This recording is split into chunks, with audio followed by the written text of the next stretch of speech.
nag-exercise tayo, nagda-diet, at bumibili pa ng anong bagay para sa katawan natin, pero yun pa rin, mataba pa rin tayo.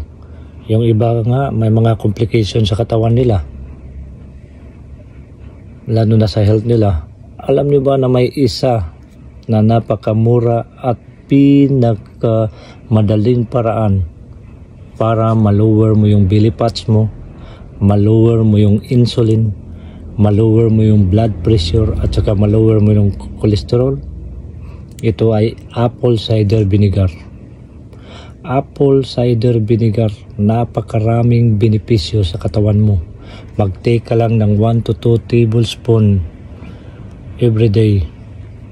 Yun, makukuha mo na yung mga maraming health benefits ng apple cider vinegar.